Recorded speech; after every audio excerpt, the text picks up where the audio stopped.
Hello, this is Oliver from Spark Angels. Just a quick little video. I'm going to explain how we used to apply the frames to the screens when we were refurbishing them.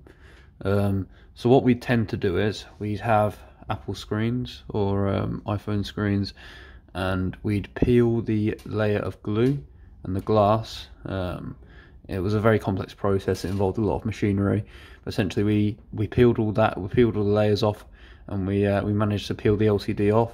So we were left with a frame here. As you can see, this is from a screen that we did refurbish, and here is the glass. As you can see, it's got the top camera there, the front camera, and it's got the home button here.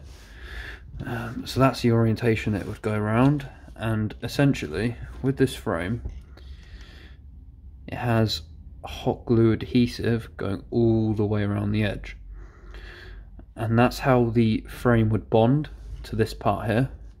It would fit the other way around like that on top of there,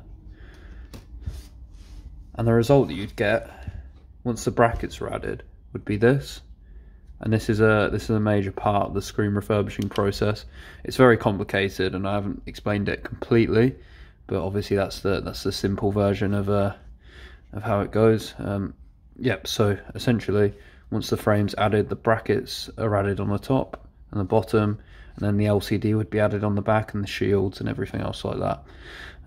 So yeah, you need a lot of delaminating equipment and hot air stations to heat up the glue to actually make it apply and stick to the back glass there.